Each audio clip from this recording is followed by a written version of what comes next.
अवधूत गीता षष्ठोध्याय। श्री दत्तात्रेय अवधूत कहते हैं,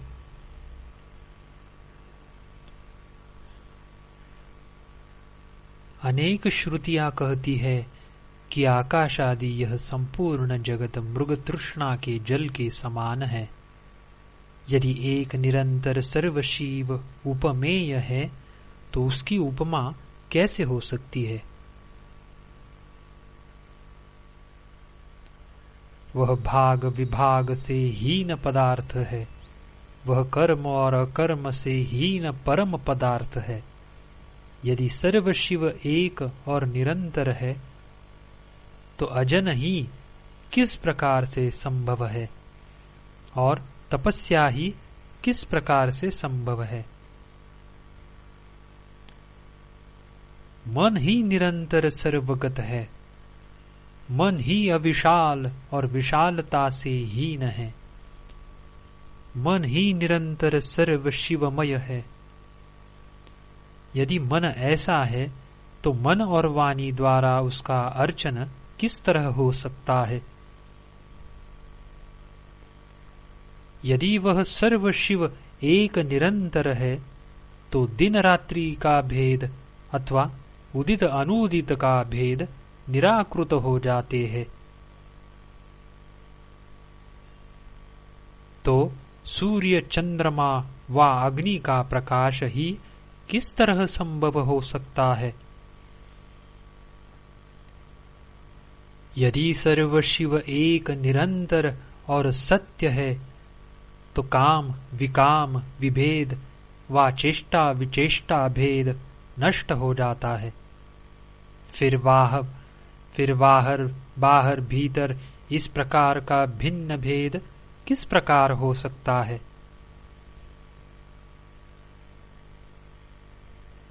यदि सार विसार शून्य विशून्य यह सब कुछ भी नहीं है, यदि एक और निरंतर सर्व सत्य है तो पहला व पिछला किस तरह संभव हो सकता है?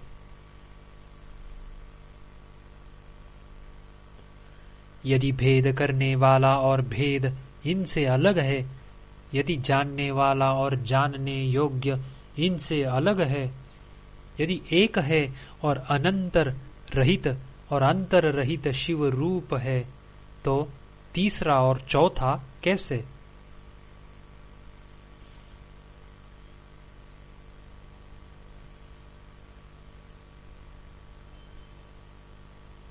कहा हुआ और न कहा हुआ ये सत्य नहीं है। जाना हुआ और न जाना हुआ यह सब सत्य नहीं है। यदि एक है और भेद रहित सब में शिव रूप है तो विष की इंद्रियों में वृद्धि और मन कैसे है?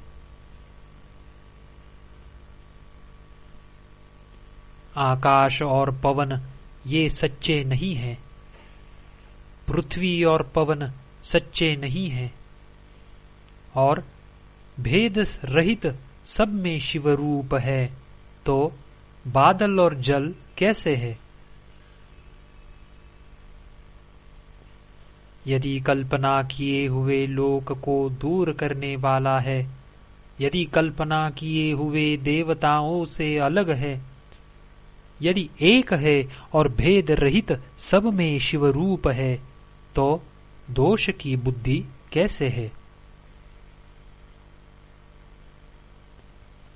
मरना और जीना, करना और न करना इसमें निश्चय नहीं है।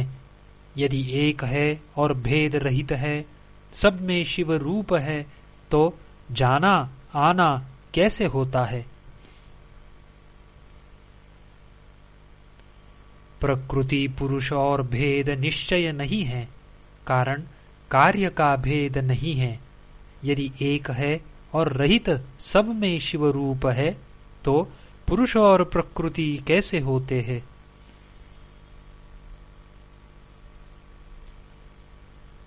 तीसरे जिसमें दुख की प्राप्ति नहीं गुण से सुख की प्राप्ति नहीं है, यदि एक है निरंतर सब में शिव रूप है, तो बूढ़ा जवान बालक ये कैसे है?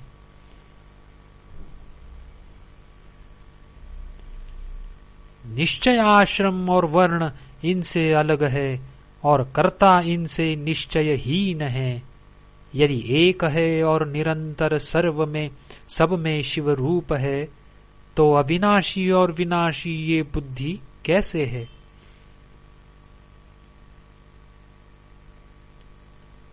ग्रसना और न ग्रसना ये झूठे हैं, पैदा होना और न होना ये झूठे हैं। यदि एक है और भेद रहित है, सब में शिव रूप है, तो अविनाशी और नाशवान ये कैसे है? पुरुष और नपुंसक इनका नाश है, स्त्री पति का नाश है। यदि एक भेद रहित सब में शिव रूप है, तो आनंद और दुख की बुद्धि कैसे है?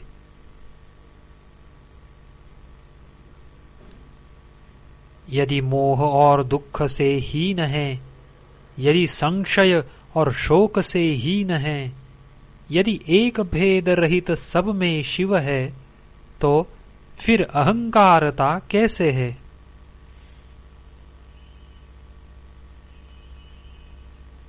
निश्चय धर्म और पाप का नाश है, निश्चय बंधन और मोक्ष का नाश है। यदि एक भेद रहित सब में शिव रूप है, तो यहाँ दुख और सुख की बुद्धि कैसे है?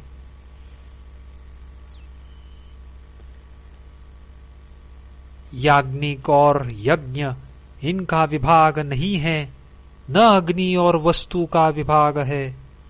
यदि एक भेद रहित सब में शिव है, तो कर्म के फल कैसे होते हैं, सो कहो।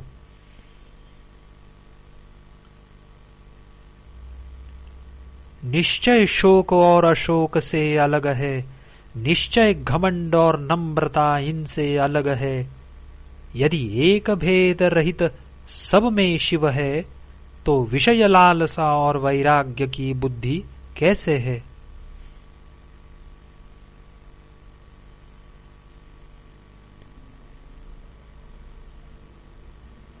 न तो मोह और विमोह का विकार है, न लोभ और विलोभ का विकार है।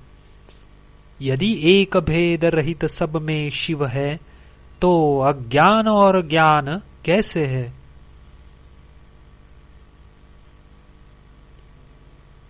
तू और मैं ये कभी नहीं है।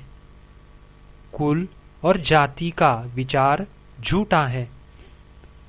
असल में मैं ही शिव हूं, यह दंडवत कैसे करूं?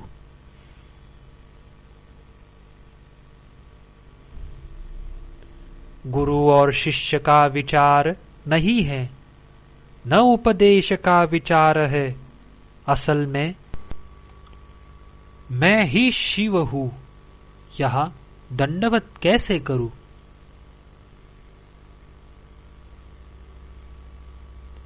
कल्पना किए हुए देह का विभाग नहीं है, न कल्पना किए हुए लोक का विभाग है। वास्तव में मैं ही शिव रूप हूं, फिर प्रणाम किसको करूं? रज रहित रज से अलग ये भी नहीं है, निर्मल निश्चल और शुद्ध ये भी नहीं है। असल में शिव मैं ही हूं, फिर प्रणाम कैसे करूं? देह और विदेह का भेद नहीं है, झूठा आचरण करना सत्य नहीं है। वास्तव में मैं ही शिव हूं, फिर दंडवत कैसे करूं? इस पुस्तक में काव्य नहीं है, छंद का लक्षण नहीं है। समान रस में मग्न होकर भावना से शुद्ध हुआ योगी इस परम तत्व को कहता है। इति श्री दत्तात्रेय विरचितायाम् अवधूत गीतायां स्वामी कार्तिक संवादे स्वात्मसंवित्त्युपदेशो मोक्षनिर्णयो नाम षष्ठोऽध्यायः।